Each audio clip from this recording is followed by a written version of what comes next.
Hello student, welcome to my classes. तो आइए आज की क्लास हम स्टार्ट करते हैं क्षेत्र मिति से, मेंसुरेशन से। ये क्षेत्र मिति है क्या, इसके बारे में पहले समझेंगे। क्षेत्र मिति,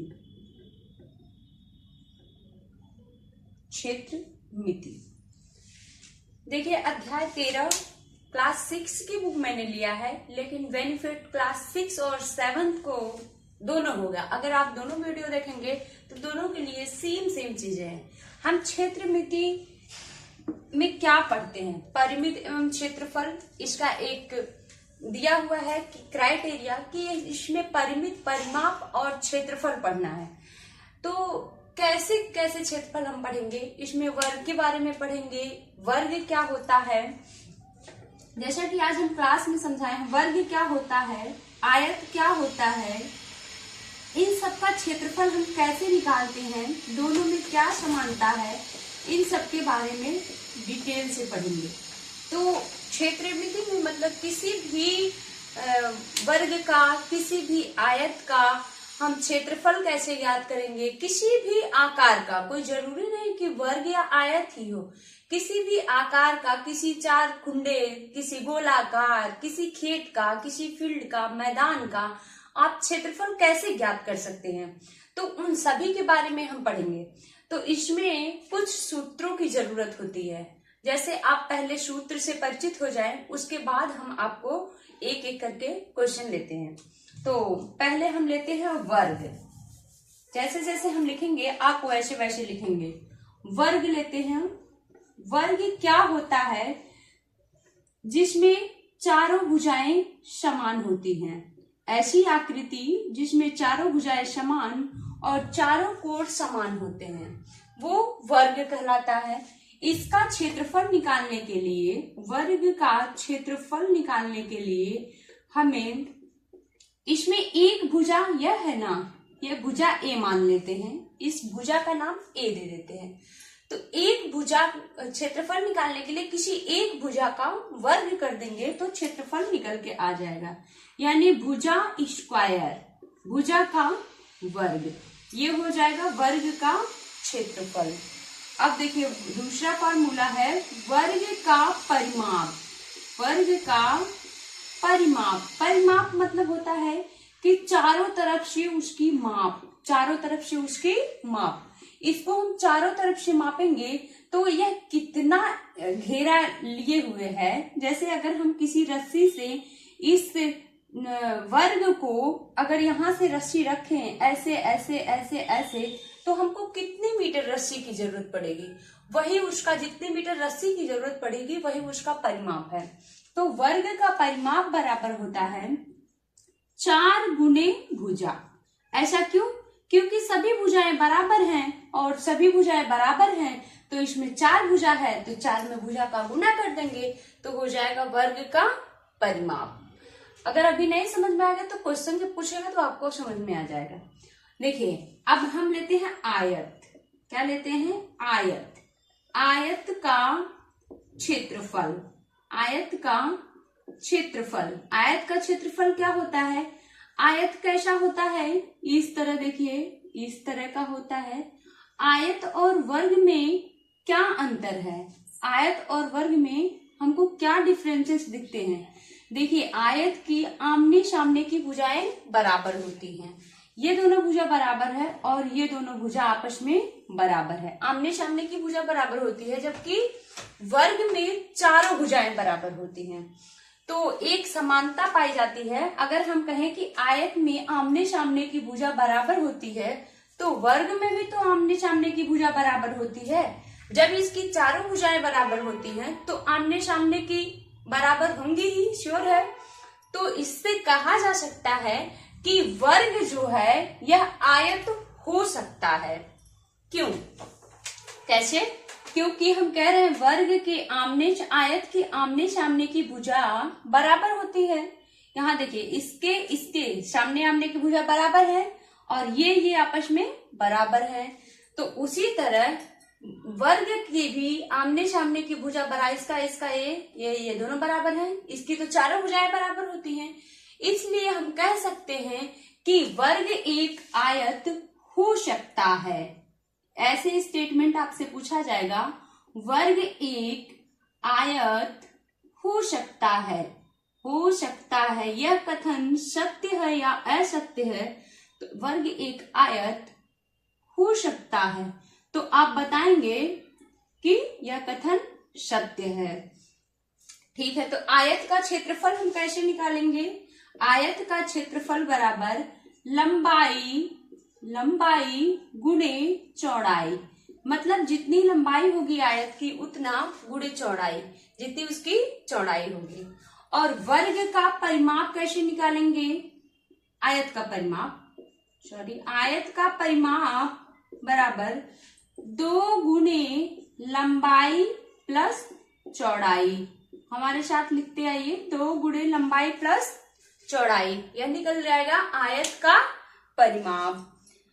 वर्ग का क्षेत्रफल भुजा स्क्वायर, वर्ग का परिमाप 4 गुणे भुजा, आयत का क्षेत्रफल लंबाई गुणे चौड़ाई, और आयत का परिमाप 2 गुणे लंबाई प्लस चौड़ाई। ठीक है, एक और जानिए, वृत्त। यह क्या है? वृत्त, इसे कहते हैं, एक गोलाकार बढ़िया सा गोला है, इसे बोलेंगे वृत्त है। अब देखिए, वृत्त में एक केंद्र होता है, जहां से हम वृत्त को खींचते हैं, इसे वृत्त का केंद्र बोलते हैं। वृत्त का यह क्या है? केंद्र है। और जो किनारे किनारे खींचा गया है, जैसे यहाँ पर रख के ऐसे खींचेंगे, तो ये जो किनारे किनारे एक घेरा दिख रहा है, पूरे घेरे की दूरी परिधि कहलाती है। क्या कहलाती है? परिधि, वृत्त की परिधि। और यहाँ ये क्या कहलाता है? वृत्त का केंद्र। अब देखिए, केंद्र से लेकर वृत्त के परिधि पर खींचा गया एक ऐसे इस तरह लंब, केंद्र से लेकर वृत्त के परिधि पर कहीं भी खींचा गया एक लंब वृत्त की त्रिज्या कहलाती है। क्या कहलाती है? त्रिज्या। इसे हम आर से डिनोट करते हैं, त्रिज्या को आर से दिखाते हैं, त्रिज्या को आर से दिखाते हैं। ये हो गई वृत्त की त्रिज्या।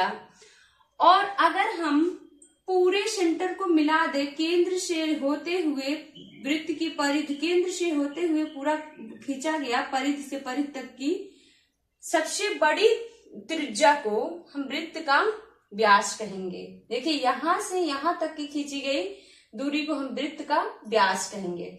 यानी कि व्यास को हम डी से दिखाते हैं, तो व्यास बराबर हो जाएगा 2r। 2 त्रिज्याएं बनेंगे, इतना इतना, एक इधर त्रिज्या एक इधर त्रिज्या, दो त्रिज्याओं को मिला के एक व्यास बन रहा है। तो इसका हमें देखना था वृत्त का क्षेत्रफल कैसे निकालेंगे। वृत्त का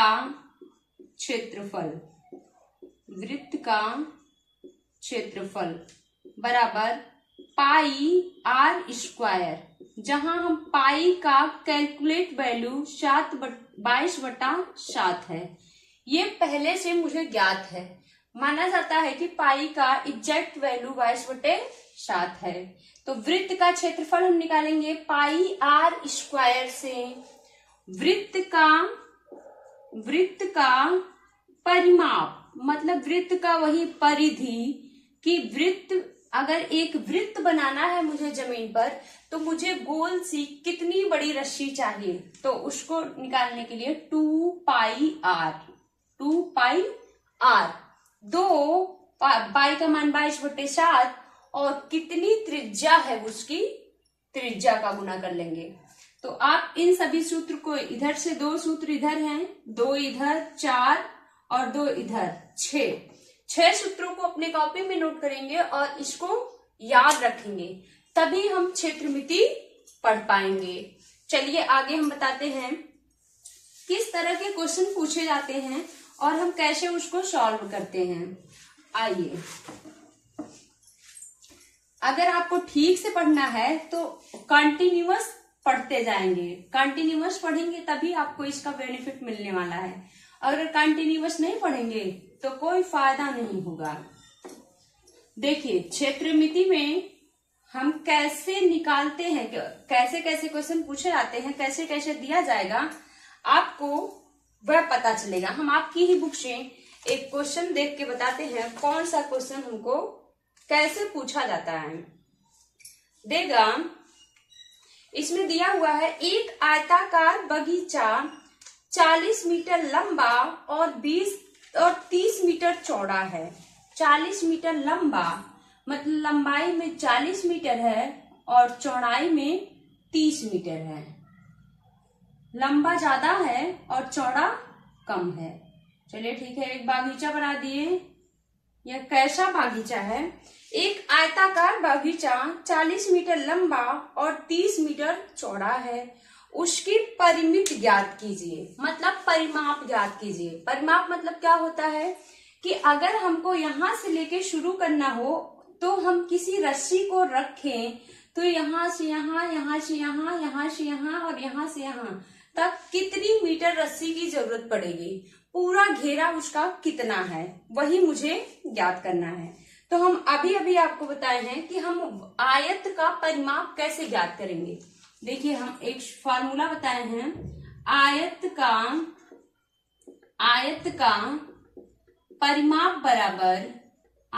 परिमाप बराबर 2 गुना लंबाई प्लस चौड़ाई। आयत का परिमाप बराबर 2 गुना लंबाई प्लस चौड़ाई। चलिए तब 2, ये तो फॉर्मूला में ही है। और आयत की लंबाई कितना दिया हुआ है? एक आयताकार बगीचा 40 मीटर लंबा है, यहां से लेके यहां तक लंबा है, तो ये लंबाई हो गया। यानी कि हम फॉर्मूले में अपने लंबाई की जगह 40 रख लेते हैं। और चौड़ा कितना है? 30 मीटर चौड़ा है, तो बीच में प्लस का चिन्ह है, 30 मीटर चौड़ाई रख लेते हैं। 2 गुने 40 30 70 और 70 दूनी 140। और हमेशा परिमाप को किसमें दिखा, ये मीटर में है, ये मीटर में 40 मीटर और 30 मीटर है, तो ये परिमाप कितना आ गया? 140 मीटर आ गया। मतलब अगर हमारे पास 140 मीटर की रस्सी रहेगी तो हम 40 मीटर लंबा और 30 मीटर चौड़ा एक घेरे को घेर सकते हैं। उसका यही क्या निकल गया? परिमाप निकल गया। और अगर मुझे इससे आयत का क्षेत्रफल निकालना हो तो हम कैसे निकालेंगे? अभी अभी एक फार्मूला देखे हैं। आयत का क्षेत्रफल बराबर लंबाई गुणे चौड़ाई। इसकी लंबाई कितनी है? 40 मीटर और चौड़ाई कितनी है? 30 मीटर। 4 तिया 12 00। ये हो गया 1200 मीटर स्क्वायर। 1200 मीटर स्क्वायर में यह बागीचा है। क्या आप बात समझ पा रहे हैं क्षेत्रमिति की? क्लास 6 के बच्चे बताएंगे, आप बात समझ पा रहे हैं क्षेत्रमिति कैसे पूछेगा क्वेश्चन? आइए थोड़ा सा और आगे अगर हम बढ़ते हैं, आप जितने भी एग्जाम्पल दिए हैं, उदाहरण, आप सब अपनी कॉपी में लगाएंगे और उसका प्रयास करेंगे कि आंसर सही लाएं और देखेंगे नहीं, नकल नहीं करेंगे। 13.1 में दिया हुआ है, दी गई आकृति का परिमाप ज्ञात कीजिए। आपको कुछ आकृतियां दी गई हैं और उसका परिमाप ज्ञात करना है। आइए उन आकृतियों को हम देखते हैं कैसे कैसी आकृतियां हैं और कैसे उसका हम परिमाप ज्ञात करेंगे। तो फटाफट देख के आप खुद ही बताएंगे कि उसका परिमाप कैसे हम निकालें। देखिए, यह एक आकृति यही दिया हुआ है जो बी वाली है। ये ए आकृति एक दी हुई है, त्रिभुज है। और सी आकृति दी हुई है, वर्ग है। और एक डी आकृति दी हुई है, ये